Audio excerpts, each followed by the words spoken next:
Bonjour et à toutes et à tous, je suis Claudio Ravec. On va aborder les sujets de la limitation du débit expiratoire. Et on va tout d'abord donner quelques concepts physiologiques basiques. Quels sont les déterminants du débit expiratoire?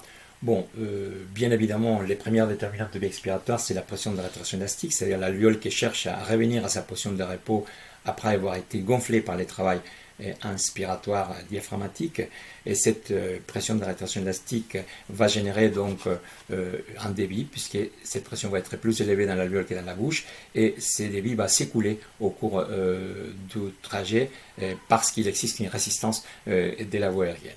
Bien évidemment, la rigidité de la cage thoracique joue un rôle, parce que si on est encerclé ou renfermé dans un système thoracique plus rigide, mais la pression de rétraction élastique sera plus facile à s'exercer, alors que bien évidemment cet alvéole sera moins distensible, donc il a une influence du volume pulmonaire. Donc en conditions physiologiques, cette expiration est passive, mais parfois on a fait appel à un muscle expiratoire pour aider à cette expiration, et donc ce travail des muscles expiratoires, cette pression générée, on va pouvoir la mesurer comme la pression pleurale qui va s'appliquer à la fois à l'alvéole et à la voie aérienne intrathoracique. Si on voit ça en graphique, on voit parfaitement que cette pression élastique génère une pression positive par rapport à la pression de la bouche, qui va générer donc un débit par différence des pressions et qui va s'écouler. Et cette différence entre la pression intrabronchique et péribronchique, c'est ce qu'on appelle la pression transpulmonaire, même cas si on parle de la pression alvéolaire et la pression périalvéolaire. Et cette pression, donc l'écoulement de cette pression va générer qu'il y ait un point du trajet, il aura une pression intrabronchique qui sera la même que la pression extrabronchique. Ces points d'égale pression, comme on l'appelle, va arriver en général dans la voie aérienne non compressible et près de la trachée, donc l'air sortira sans aucune difficulté. Or, chez la patiente BPCO, on a à la fois une attente bronchique qui va générer une augmentation de la résistance et une attente paranchymateuse qui va générer une augmentation de la compliance et donc une diminution de l'élastance.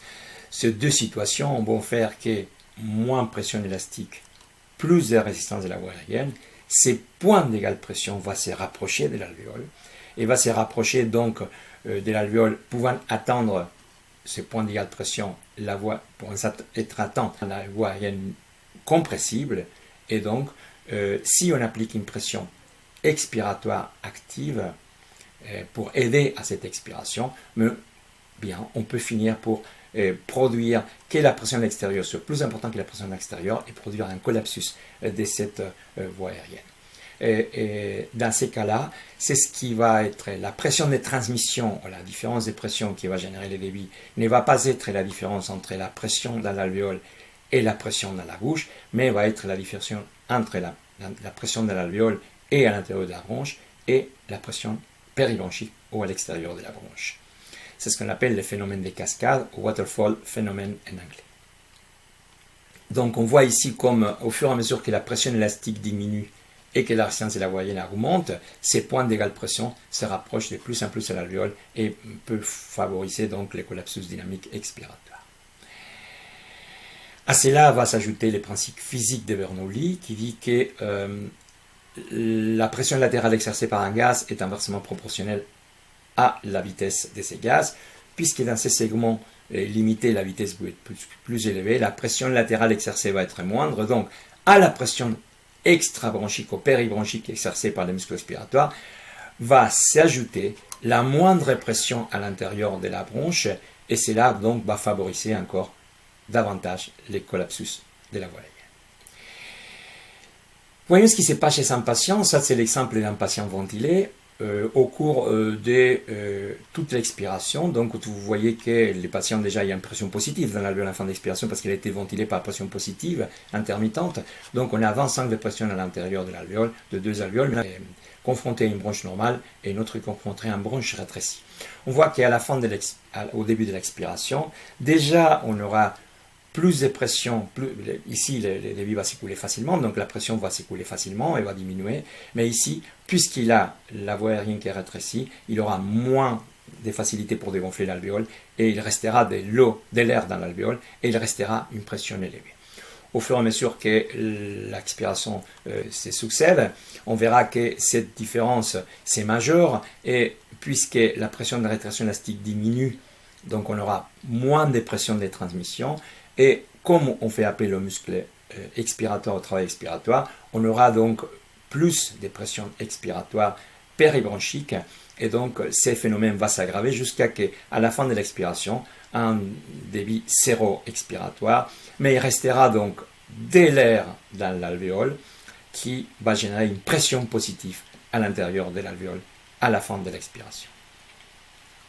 Donc cette hyperinflation dynamique et cette autopep, comme on les appelle, volume qui reste dans l'alvéole, pression positive à la fin de l'expiration de l'alvéole, va être une condition très fréquente chez les BPCO, en particulier chez les BPCO sévères, et son mécanisme principal, c'est la limitation des débits expiratoires, qui s'est définie comme une condition dynamique caractérisée par l'incapacité à un volume pulmonaire donné d'augmenter les débits expiratoires malgré l'augmentation de la pression motrice. Cette limitation des débits expiratoires donc, va faire qu'on peut gonfler les poumons mais pas les dégonfler, donc les volumes pulmonaires va progressivement augmenter et la pression intérieure de l'alvéole va rester positive jusqu'à trouver une nouvelle position de repos qui va être au-dessus des volumes de relaxation du système respiratoire. Cela va générer donc une distension thoracique avec une horizontalisation diaphragmatique comme première conséquence et une diminution ou une diminution de l'efficacité diaphragmatique parce que la relation longueur-tension va être altérée. Deuxième conséquence, c'est qu'il aura plus de volume à l'intérieur de l'alvéole ou dans les poumons, à l'intérieur des poumons à la fin de l'expiration. Donc cette augmentation de la capacité résiduelle fonctionnelle, puisque le poumon il est dans une cage rigide qui est la cage thoracique, va mordre sur la capacité inspiratoire, il va diminuer le volume courant ou la possibilité de faire une inspiration, une expiration à volume pulmonaire normal. C'est-à-dire que cette attente bronchique et cette attente parenchymateuse vont générer donc une hyperinflation dynamique. Si on voit ça dans un graphique en comparant la pression alvéolaire et les débits expiratoires, on voit que même en conditions physiologiques, on peut avoir une limitation des débits expiratoires. Mais cette limitation des débits expiratoires en conditions physiologiques arrive à des petits volumes pulmonaires lorsque le poumon est presque dégonflé. Et c'est lorsque, dans la boucle des volumes, on passe de la part effort dépendant à la phase effort indépendant. On verra ça dans la diapo suivante. Quoi qu'il en soit, on voit ici que l'augmentation de la pression expiratoire va aboutir proportionnellement à une augmentation du débit expiratoire jusqu'à un point.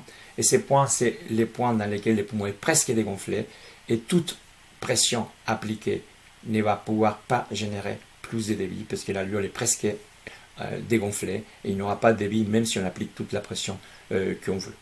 Et chez les patients BPCO, cette courbe va s'aplatir avec un moindre rendement en volume, en débit expiratoire, malgré l'augmentation de la pression expiratoire. Et on verra aussi que chez les BPCO sévères, qu'on appelle débit limité, même en condition de respiration tranquille, pas en expiration forcée comme Sternel et normaux, on peut aboutir donc à une limitation des débits expiratoires. Plus graphiquement ici, on voit que ça c'est une boucle de débit-volume. À fort volume expiratoire, en début d'expiration forcée, il existe une limitation des débits qui est très tardive. Au fur et à mesure qu'on avance en perte de volume pulmonaire à l'expiration, cette limitation du débit va devenir plus précocement et on aura, même avec de fortes pressions expiratoires, on ne pourra pas générer plus de débit. Et ici, on voit dans cette autre courbe comment s'écroise la courbe de pression et la courbe de débit. Vous voyez que vous augmentez la pression ici progressivement et vous augmentez aussi les débits jusqu'à un point, c'est les points de décroissement de deux courbes dans lesquels toute pression supplémentaire générée expiratoire ne générera pas de volume parce qu'il n'y a plus de volume à dégonfler dans les poumons. Alors, ces problèmes qui arrivent en situation physiologique à la fin d'une expiration forcée, peut arriver chez les patients BPCO pendant une expiration tranquille. C'est-à-dire que ces patients vont avoir une limitation des débits expiratoires, même en volume courant. Est-ce que cette limitation de débit expiratoire est fréquente? La réponse est oui. il a été estimé qu'en situation aiguë, presque 100% des patients ont une limitation de vie expiratoire et qu'en situation stable, les patients en GOLD 3-4, plus de la moitié, ils ont une limitation de vie expiratoire en respiration à volume court. En conclusion, la limitation des vies expiratoires est une condition fréquente dans la BPCO. Elle résulte d'un rétrécissement des voies aériennes et d'une diminution de la rétraction élastique. Elle est la déterminante principale de l'hyperinflation dynamique. Je vous remercie.